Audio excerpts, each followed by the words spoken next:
yo, look. I don't know if y'all heard it, but y'all heard me talk about Mumia Abu-Jamal. Right here we got special. Mumia Abu-Jamal's grandson is right here. Give it up for Jamal Jr.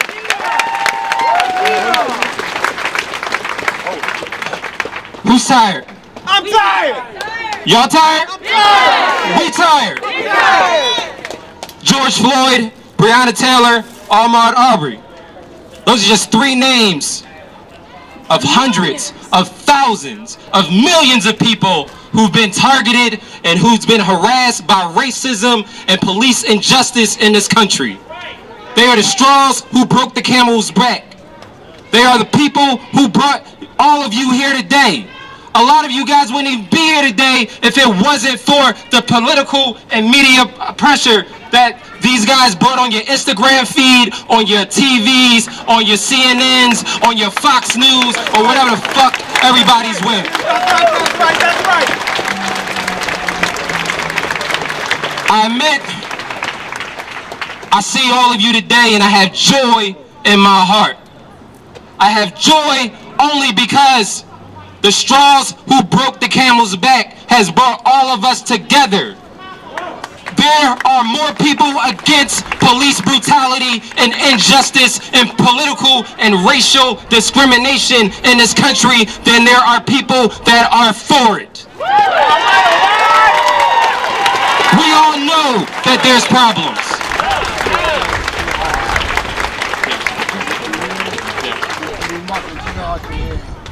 Okay. Gotcha. But we tired. We're tired. We're tired of looking away. We're tired of putting our head in the sand. We're tired of letting this stuff pass us by. We're tired of hitting the like button and keep scrolling like the story isn't about us. This story is about all of us. If they target me, if they target you,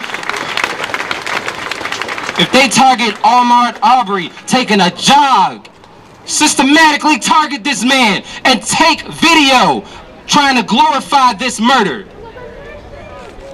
George Floyd, they watched this man lose life under a knee as people recorded and told him he couldn't breathe. This man called for his mama, his mom. George Floyd is like 6'6", 220 pounds, and he called for his mom under the knee of a racist cop supporting the criminal injustice system in America. We will not have it. We will not sit by and let them do this to us. We will not let them use these people as cannon fodder for their war. 13 a minute wasn't shit. It ain't in slavery. It's just transitioning to prisons. Black Lives Matter. Black Lives Matter. To even say that, to have to say that, the need to say that is insane. Everybody knows that Black Lives Matter. But the fact of the matter is, the people that are supporting the criminal injustice system and the racist individuals and groups and leadership in America, they don't give a fuck about black lives. They don't give a fuck about any of us. We are the economy. Without us, they're broke. Without the people, they have no power. This week has been a refreshing week. I've seen the people stand up in unison and say no more. We will not let this shit happen in our cities to our people. We will not watch this happen on video. We will not watch this happen at all. I'm tired, y'all. I am tired. Every single black person in this crowd is tired. This is the first week we felt that everybody heard our cries from the rooftops. How many of y'all went to work after a publicized murder It was expected to smile. It was expected to perform. And people ask you what's wrong. You're afraid to tell them what's wrong because the criminal justice system, the racist structure of America and racism in America and microaggressions and macroaggressions, everything keeps us back. We gotta hold back. We gotta be the strongest people of America. I want y'all to know that this is just the beginning. We're 1 week in. This is just the beginning. We will keep fighting. We will not fight. We will not stop fighting. We will not let them win. If we're silent, if we are complacent, if we go back to posting the bullshit on Instagram instead of educating each other, they win. We will not let them win. We will not. We will not. Black Lives Matter. Free Mumia! Free Mumia! Free them all! Free them all! Move 9! Move 9! We are the many, they are the few. We are the strong, they are the weak. That is the facts. They made it a point to put everybody on our little borders, militarized police on our borders as we peacefully protest.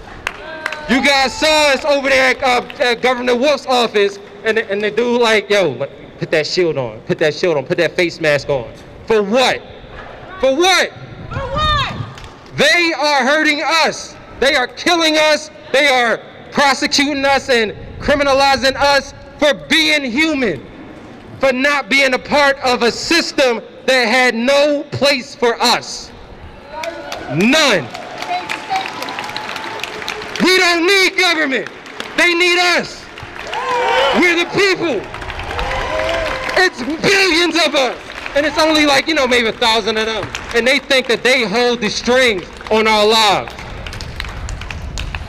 Our last stop, a young lady read notes from people behind bars.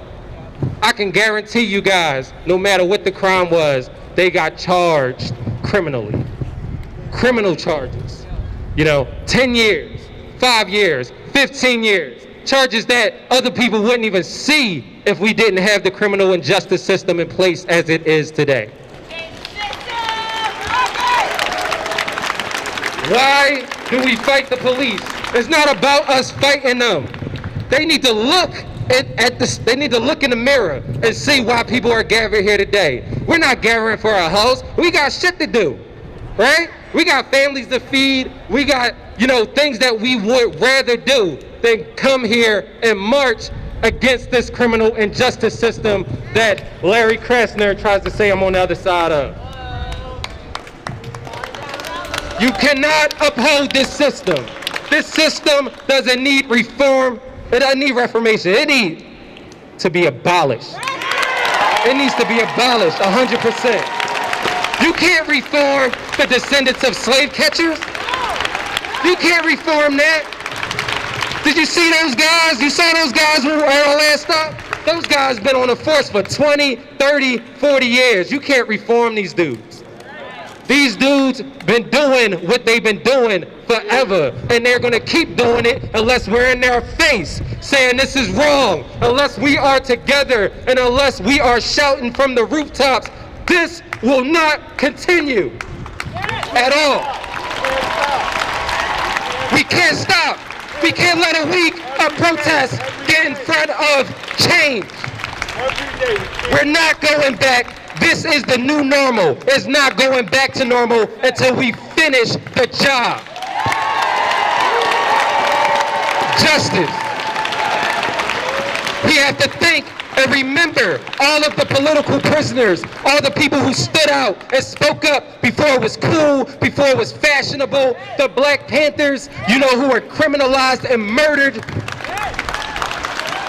We gotta think of people like Mumia Abu-Jamal, who was being a reporter for the people. When Move was speaking the truth, Mumia was speaking the truth with them. When everyone else said, nah, man, you can't talk about that. We're a place of brotherly love. You can't talk about that. Mumia said, fuck that. I'm talking about the truth. And he's been criminalized and targeted by a racist and justice system. His case They threw away the key before he even sat down. They already knew what they wanted to do. They want to shut us up. They want to silence each and every one of you. If you have the heart and the strength and the wisdom and the want to stand up, they will definitely target you. My lady was very afraid for me to come today because she knew that systems are in place to keep us down, and systems are in place to make sure they criminalize all of the leaders. All of the leaders of Black Lives, all of the leaders of the Black resistance movement, we are all criminals in their eyes because we refuse to be with them. We refuse to imprison the people. We are the people.